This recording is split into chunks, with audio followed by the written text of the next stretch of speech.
Welcome to steno dictation. Dictation 5 second बाद शुरू होगा।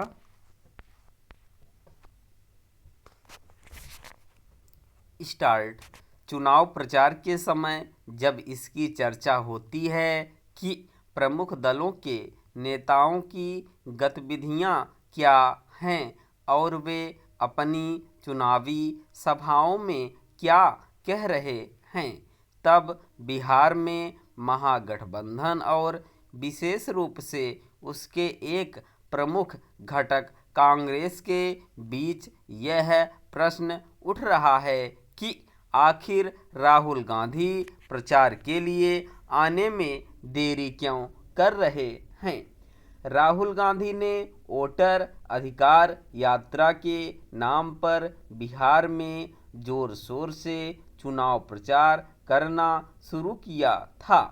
उनके तेवरों से यह लग रहा था कि वे बिहार विधानसभा चुनावों को गंभीरता से ले रहे हैं और इन चुनावों के माध्यम से अपने एक प्रमुख गढ़ रहे प्रदेश में पार्टी को नए सिरे से खड़ा करने की तैयारी में हैं।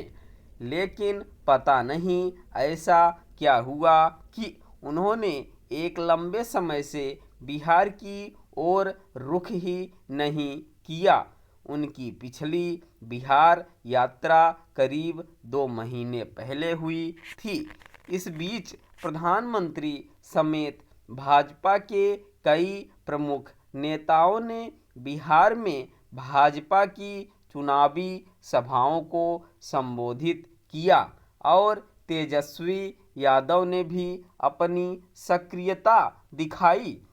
लेकिन किन्हीं अज्ञात कारणों से राहुल गांधी ने बिहार जाना आवश्यक नहीं समझा। उन्होंने बिहार जाने के बजाय कोलंबिया और पेरू जैसे देशों की यात्रा करना आवश्यक समझा। वे वहां से लौट भी आए लेकिन बिहार नहीं गए। यह तो वही बता सकते हैं कि उन्होंने विदेश यात्रा से लौटकर भी बिहार जाना जरूरी क्यों नहीं समझा। लेकिन यदि उनकी अनुपस्थिति को लेकर कांग्रेस के नेता ही अपनी निराशा व्यक्त कर रहे हों तो इसके लिए राहुल गांधी ही जिम्मेदार हैं। राहुल गांधी के ऐसे ही रवैये के कारण प्रायः यह कहा जाता है कि राजनीति उनकी रुचि का विषय नहीं है। यह पहली बार नहीं है जब राहुल गांधी ने पार्टी के चुनाव प्रचार को लेकर उदासीनता का परिचय दिया हो। वे कुछ और राज्यों में भी ऐसा ही कर चुके हैं। इसी तरह वे जिन मुद्दों को तूल देते हैं उनका परित्याग भी कर देते हैं।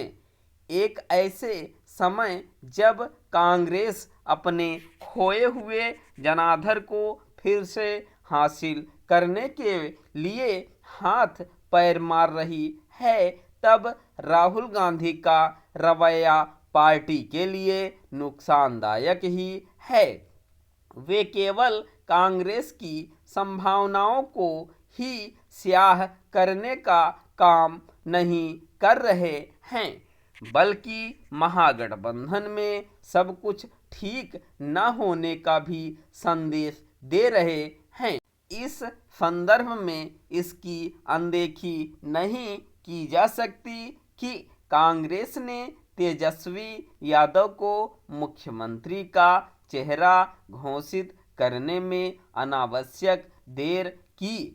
उसने ऐसा तब किया जब वह बिहार में अपने राजनीतिक भविष्य के लिए राष्ट्रीय जनता दल पर ही निर्भर है।